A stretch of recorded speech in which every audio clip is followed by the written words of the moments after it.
All right, good morning. We're back on the record in the 53rd Circuit Court for the County of Presqu'île. Up next from page 3, we have People of the State of Michigan versus Robert Wright. It's file 20-93160FH. We've got Mr. Wright with us by Zoom video, as well as his attorney, Mr. Miller. Mr. Radsbaum, the prosecuting attorney, is present in the courtroom. And Mr. Miller, we are providing public access both in the open courtroom and online. And we're here today for a status conference after I had allowed the prosecutor to amend the information to add a count 3 and remanded it for a prelim on that count 3. Looks like we have an order from the district court declining to bind over on count 3. So am I correct that we're back here on counts 1 and 2 as we were previously? Is that right? That's correct, Judge. Okay. Cameron Miller on behalf of the defendant, as you indicated. Yes, Your Honor, that is correct. Okay. So so I don't believe there's anything like to arraign him on anything new. I mean, these are the existing charges that have been pending for some time. So Mr. Miller, I guess, what's the status of this case? Do we need to get this on a trial docket? Or? I think we need to pick a jury, Your Honor. Mr. Radsbaum and I will continue to talk and see if there's a resolution. We always hope springs eternal. But at this point in time, I think we just need to schedule a jury trial date, please. Okay. How long do you think the estimated trial would be? 2 days, I'm thinking. I would think 2 days would be more than long enough, Your Honor. Okay, and that would include we would select the jury and go right into the trial. That would be my preference. Okay, we are back resuming jury operations in both counties in my circuit, and so far without we've got a couple of them going right now without any social distancing or mask requirements. So assuming that the local COVID numbers remain as they are, that's what we'll continue to do. For this one, then, we would probably do this here in the courtroom. Is that right? We wouldn't need to get a hall for. I would think 2 panels should be enough. Yeah. Okay. I've never been to your courtroom, but it looks lovely. Yeah, and we've what we've been doing is summoning extra jurors during this time, just in case there are additional requests for excuses. But we really haven't had that many additional excuses. But also we've been doing, on the backlog, we've been going through the CSC ones, which require a lot more jurors. So I think, so we've been doing them off site in this county to get to the short of it. But we could do this one back on site. But what I need to do is find a 2-day chunk then. Your Honor, if I lose you, I'll zoom back in. Unfortunately, I'm prosecuting for the city of Plymouth as we speak. This is my little cubby hole. They gave me a 35th district. I'm going to have to get to my calendar, and I don't know technology. I may lose you when I go to that. So when you give me a couple dates, if I disappear, I'll be right back in. Okay.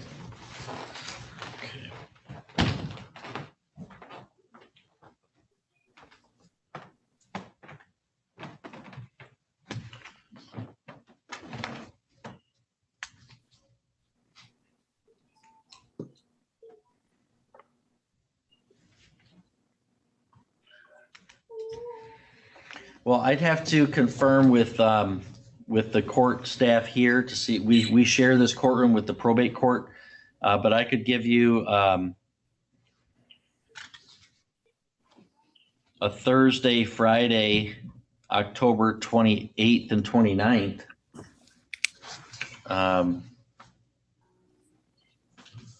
Again, I'm going to try to access my calendar here. If I lose, I'll be right back in. Okay. Well, I can hear you still, so that's a good sign.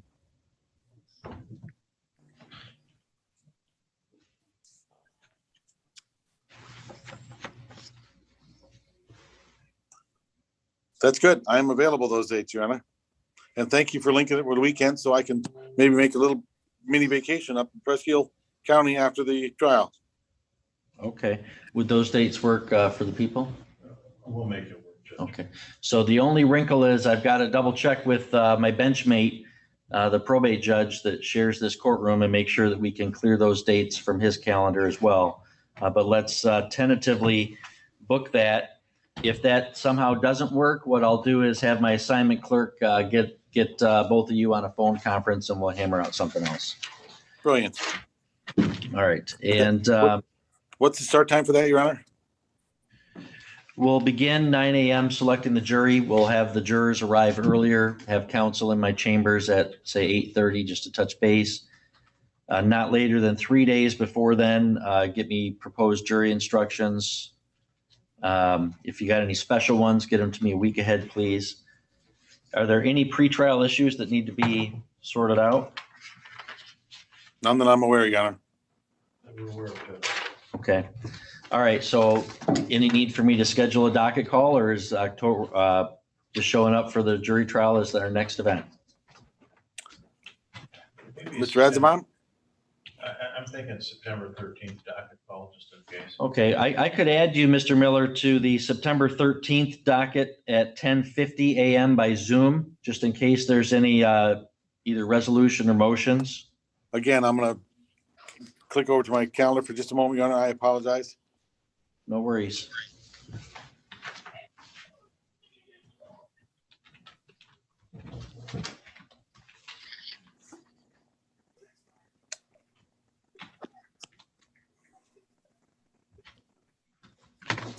Your Honor, I'll be prosecuting a jury trial myself here that date. Okay. How about September 27th? That sounds great. Okay, I can put you on right at 9 a.m. if you want. 10:50 is way better for me if that's available. Perfect, it is. We'll do 10:50 on September 27.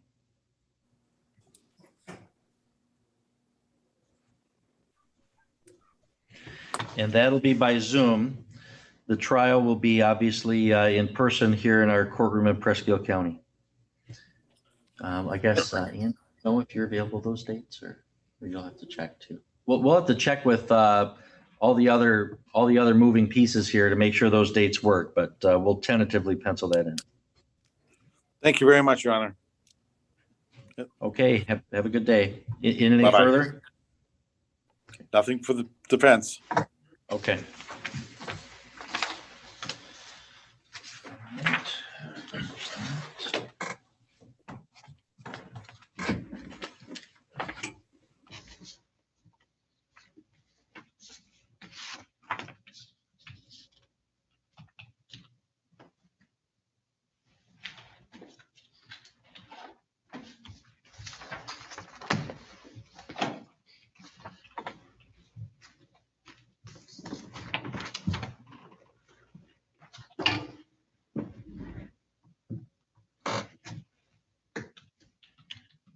All right, and Mr. Gilbert, are you ready with the matter? I am, Your Honor. Thank you very much. Mr. Soyk? All right, this will be from page 3, People versus Timothy Soyk. It's filed 20-93156FH. And we're here for docket call. We are, Your Honor, and if I may approach, I do have a signed advice of rights and a plea agreement. Okay, you may. Thank you.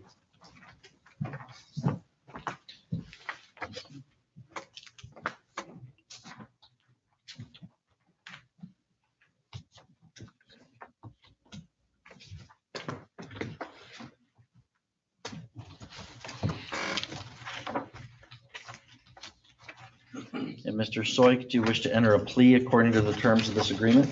Yes. Would you please raise your right hand? Do you solemnly swear that the testimony you're about to give in this matter will be the truth, the whole truth, and nothing but the truth, so help you God? Yes. Okay, you can put your hand down. Can you state your name, sir? Timothy James Soyk. Now, Mr. Soyk, a guilty plea hearing is an important event. It includes the waiver of constitutional rights that you have. So I want you to listen carefully. At any time, if you don't understand something or you have a question or need to speak with your attorney, just let us know, okay? Now, you're offering to plead guilty to count 1, which is a charge of operating while intoxicated, third offense. That is a felony crime. It's punishable by a fine of $500 to $5,000 and either 1 to 5 years in prison or probation with 30 days to a year in jail, at least 48 hours to be served consecutively, and 60 to 180 days community service. The court can order you to complete rehabilitative programs and repay the cost of prosecution or emergency response. And there's mandatory vehicle immobilization of not less than a year or more than 3 years. Do you understand the maximum penalty that you could face on that charge? Yes, I do. Are you on probation or parole anywhere? I'm on bond now. Okay, but you're not on probation anywhere? No, Were you on bond for any other case at the time of this matter? no, Do you understand if I accept your plea, you won't have a trial and you'd be giving up your trial rights? yes, Did you read and understand the rights listed on the advice of rights form? yes, Is this your signature on that form? yes, Do you understand by pleading guilty, you're giving up all the rights listed on that form? yes, Is that what you choose to do today? yes, If your plea is accepted, you'll be giving up any claim that it was caused by promises or threats that nobody tells me about today. Do you understand that? yes, You'll also be giving up any claim that it was not your own free choice to enter the plea. Do you understand that? yes, There are a couple limits on your appeal rights I want to make sure you understand. The first is that by pleading guilty, you give up the right to appeal. And if you wanted to appeal, you'd have to get permission. And you do that by filing an application for leave to appeal. Do you understand this? yes, Secondly, the types of issues you could raise are more limited. Some issues that you could raise if you were convicted after a trial are waived by a guilty plea. Do you understand that? yes, There's a sentence recommendation for a 6-month county cap. Do you understand that recommendation is not binding on the court? yes, And do you understand that if I don't follow that recommendation, you would not be allowed to withdraw your plea? Okay, the plea agreement provides in exchange for your plea to the OWY third, the prosecutor is going to dismiss count 2. And there's also a recommendation, as I said, of 6-month county jail cap and restitution agreed upon of $200. Do you understand all the terms of that plea agreement? yes, Mr. Gilbert, is that a full, fair, and accurate statement of his terms? It is, Your Honor. Mr. Radsbaum? It is, Judge. Mr. Soyk, has anybody promised you anything other than that plea agreement to get you to plead guilty? no, Has anybody threatened you to get you to plead? no, Is it your own free choice to plead guilty? yes, Knowing all this, how do you wish to plead to the charge of operating while intoxicated, third offense? guilty, Now, were you operating a motor vehicle in Presqu'île County on August 15th of last year? yes, Were you on Huntley Road? yes, Is that a public highway? yes, Before you had driven the car on that road, had you consumed alcoholic beverages? yes, I did. Did you have police contact that night then? Yes, Did they give you a breath or blood test? breathalyzer, yes, Okay, do you remember what the results of that were? no, I do not. Your Honor, for the record, it was .10. Okay, a .10. Do you have any dispute with those test results of .10? No. And you know that's over the legal limit of .08? Do you have a prior conviction of operating while intoxicated in 2006 in the 88th District Court? Is that Alpena? Yes. Okay. And do you also have a conviction of operating while intoxicated in 2007 in the 88th District Court? Yes, And do you also have an operating while intoxicated in 2011 in the 53rd Circuit Court? sorry. Yeah, I think so, yeah. Okay. All right, Mr. Gilbert, are you satisfied with the factual basis? I am, thank you, Your Honor. Mr. Radsabon? I am, Judge, thank you. Mr. Gilbert, are you aware of any other promises, threats, or inducements? I am not, thank you. Mr. Radsabon? No, Judge. Mr. Gilbert, your judgment as the court fully complied with the requirements of MCR 6.302. The court has. Mr. Radsabon? Yes, I believe you have, Judge. Mr. Soyk, we've given you a lot of information. It's possible that may have caused you to change your mind. So I want to ask you one more time to make sure this is what you're choosing to do. How do you wish to plead to the charge of operating while intoxicated as a third offense? Guilty, Well, sir, I find that your plea is knowingly, understandingly, and voluntarily made. I find there's a sufficient reason in fact and law for me to believe you're guilty of that crime. So I hereby accept your plea. And we'll schedule sentencing for September 13th at 10:50 a.m.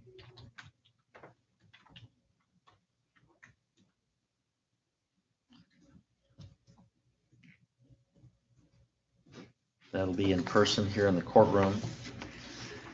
And you'll have to meet with Department of Corrections probation agent to prepare a pre-sentence report. So I think he'll probably give you his card before you leave the courtroom for you to call and schedule that appointment. You've got to comply with that so that I know, presumably you want me to know a lot more about you than what I just learned right now. And through that interview process, I'll learn those things. Do you have any questions about that process, Mr. Soyk? No. And Mr. Radzabon, any objection to continuing bond? No, Judge.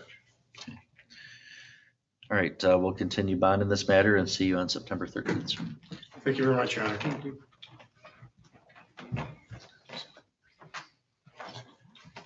Your Honor, if it pleases the court, I just see Mr. Heidemann has shown up. He was supposed to be here a little while ago. Okay. Again, a few moments. Bet. Thank you. All right, so we'll go off the record momentarily.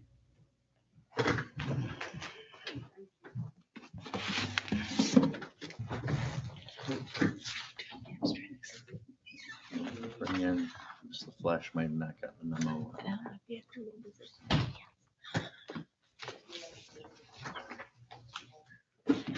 Works like a slice of a drink. Yeah.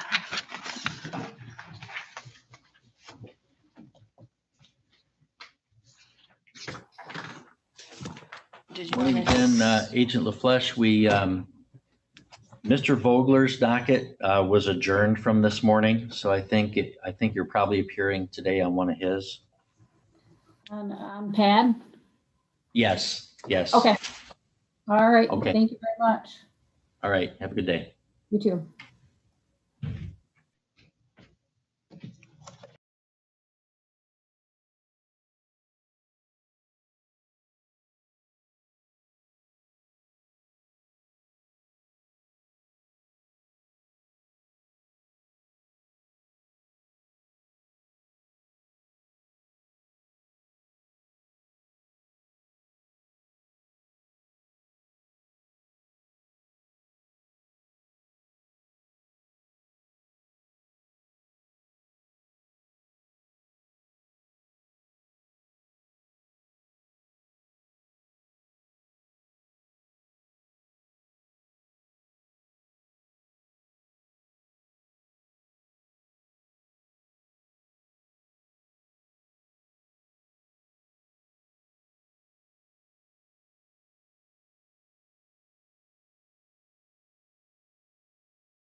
we're back on the record and calling from page 4, People of the State of Michigan versus Carl Heidemann IV, file 21-93172FH.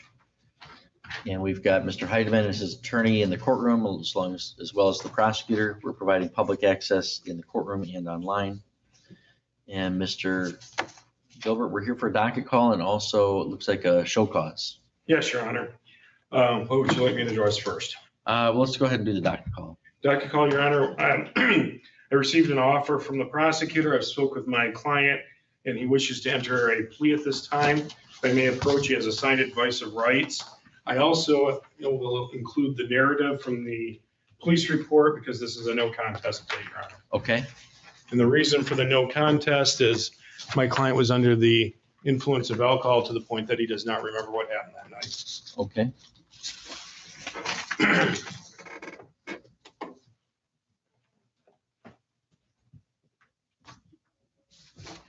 And Mr.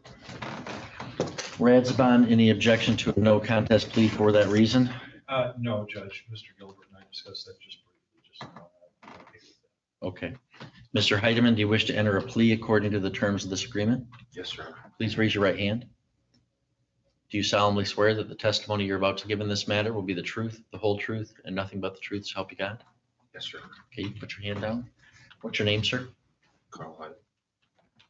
And Mr. Heidemann, in a guilty plea, I would ask you what happened. In a no contest plea, I won't ask you because you don't remember the details of what happened. So I'll be reviewing this summary of what happened. But I'll ask you several other questions to make sure you understand what's going on and the rights you're waiving.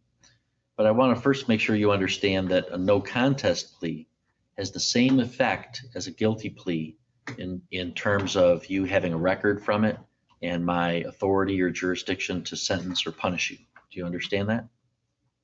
Yes. Okay, you'll have to speak up so that we can hear to make a transcript. You understand that? Yes, Your Honor. All right. So that makes this hearing very important because there are lots of constitutional rights that you have that you waive by entering a plea. So I want to make sure you understand all those rights and understand what you're doing.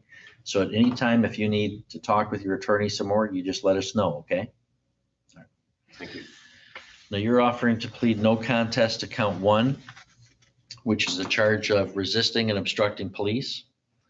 That is a 2-year felony. It's a felony punishable by up to 2 years in prison and or a $2,000 fine. Do you understand the maximum penalty that you could face for that charge? Yes, Your Honor.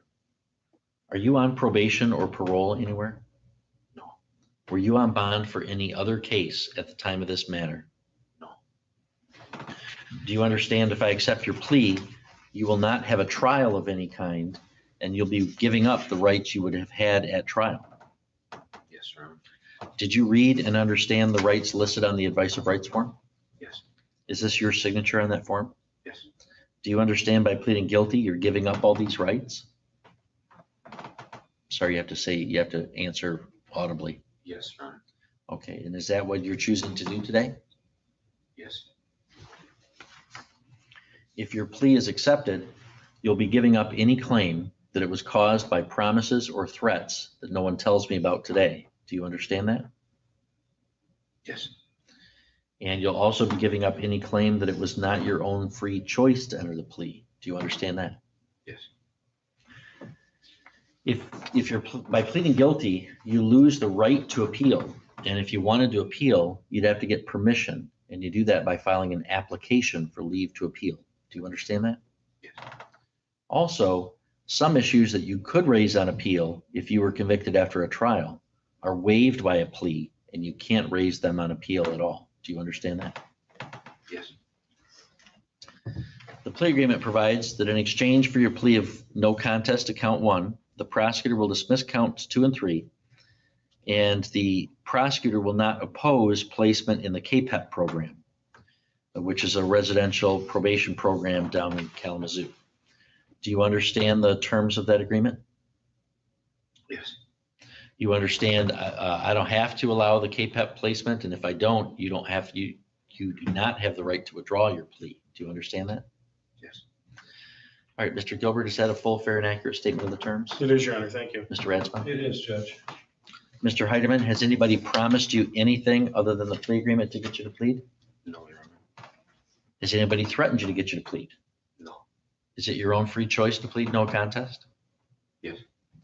Knowing all this, how do you wish to plead to the charge in count 1 of resisting and obstructing the police? No contest. All right, and the court would accept a no contest plea for lack of memory. And let me review the narrative.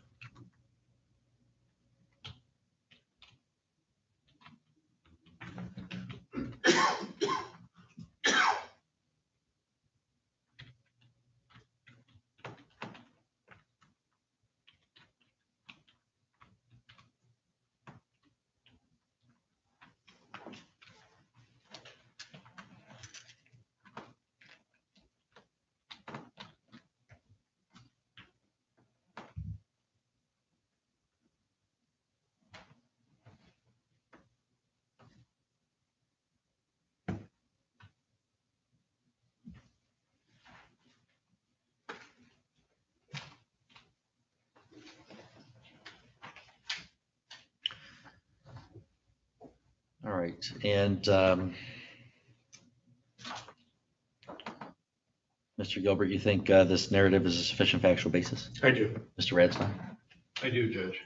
Okay, I do as well, in that on April 15th, 2021, in Presque County, Officer Bruce Collins of the Rogers City Police Department responded to an assault complaint, encountered the suspect, who was the defendant, Mr. Heidemann. He appeared to be under the heavy influence of some intoxicant and ignored several commands to get on the ground. The officer had to place his hands on Mr. Heidemann, and that ended up resulting in the officer having to take him forcibly to the ground to gain compliance. I think that does provide the factual basis for the resisting and obstructing charge. Mr. Gilbert, are you aware of any other promises, threats, or inducements? I'm not, thank you. Mr. Radsabon? I'm not, Judge. Mr. Gilbert, in your judgment, has the court fully complied with the requirements of 6.302? The court has, thank you. Mr. Radsabon? Yes, you have, Judge. Mr. Heidemann, we've given you a lot of information today. It's possible that that may have caused you to change your mind. So I ask you once more, how do you wish to plead to the charge of resisting, obstructing police? I wish to plead no contest, Your Honor. All right, sir, I find that your plea is knowingly, understandingly, and voluntarily made. I find that there's a sufficient basis in fact and law to believe you're guilty of that crime, so I hereby accept your plea. We'll schedule sentencing for September 13th at 11 a.m.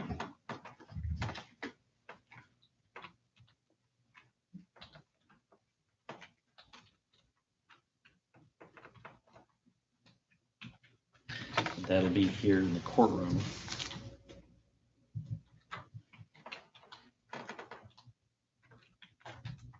You'll have to schedule an interview with the probation department, a probation agent with the Department of Corrections before then, so that I have a report telling me more about you than what I just read in this report, so that I can make an informed sentencing decision. And we also have a show cause scheduled for today. It's alleged, Mr. Heidemann, that you're in criminal contempt of court for violating your bond, in that it's alleged that you've missed several drug tests that you're supposed to test as a condition of your bond. And, you know, I've got a stack of 4 or 5 missed tests from the clerk's office that tell me that you're not testing. Also, we had a show cause in court last time, and you weren't here. So you have the right to a hearing on those allegations, at which Mr. Gilbert would assist you. If you are found to be in contempt of court, I could sentence you to 93 days in jail and or a $7,500 fine. Do you understand the rights that you have with that? Yes, Your Honor. Okay, Mr. Gilbert, do you know how Mr. Heidemann wishes to proceed on that? Well, in regards to the missed test, Your Honor, he's going to admit that he's not testing. Him and I have discussed that, and I believe he's just not testing. Okay. In regards to the show cause for failure to appear, I tell the court that It was not that long after court ended, I believe a week or two ago. And Mr. Heidemann did call me on the phone saying that he was in the Zoom waiting room. I tried to figure out if he was in the wrong room, but it did appear that he was attempting to Zoom into court that day based off of the conversation I had with him immediately. He reached out to me immediately after court. Okay, I'll dismiss the failing to appear then. Thank you, Your Honor. So, Mr. Heidemann, you're still under oath. Do you understand as a condition of your bond, you're supposed to submit to random drug and alcohol testing? Yes, Your Honor. Have you been calling the line? I have not. Okay. And so as a result of that, there have been a few times you've been required to test and you agree you haven't tested? Yes, yes, Your Honor. All right, well, based on that, Mr. Heidemann, I will find you in contempt of court.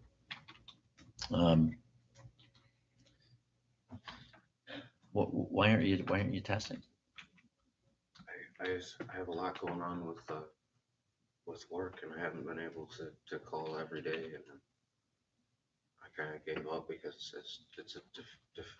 it's hard for me to call every day because my schedule is really, it's day for day. I don't know if I'm going to work tomorrow based on the day before. Okay. Mr. Radzabon, any recommendations as to sanction?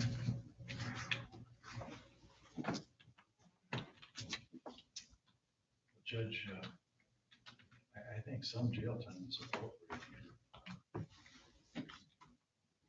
At least 15 days, I'm suggesting.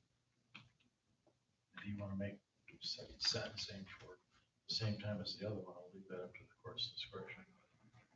There's a lot of people on bond conditions that have jobs and they still call them.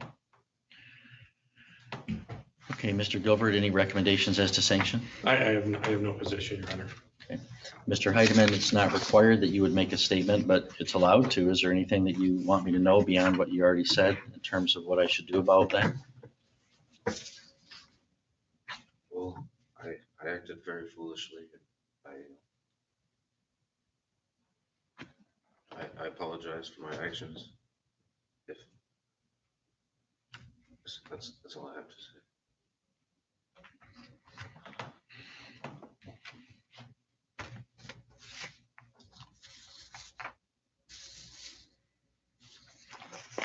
Well, Mr. Heidemann, you seem to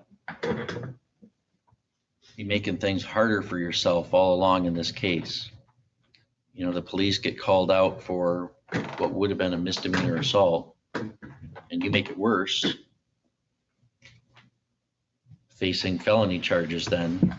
And you had to plead no contest because you were so intoxicated that you don't really remember what was going on.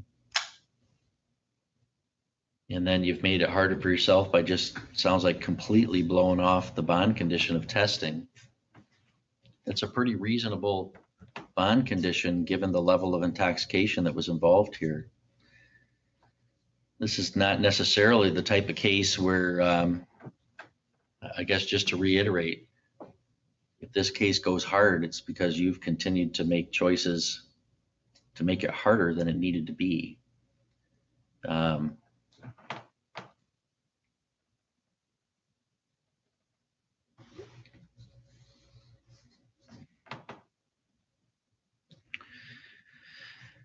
Well,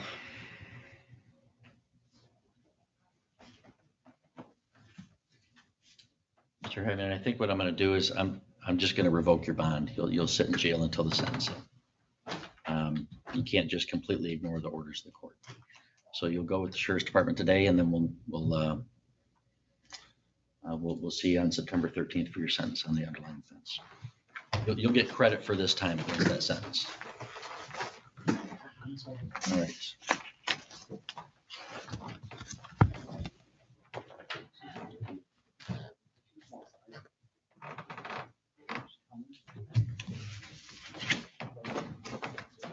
All right, I think that concludes the criminal docket. No, it doesn't. We've got, we're in recess until 11 o'clock. We've got, what's that? Mitchell wrote. There's two of them. So we'll be in recess until 11.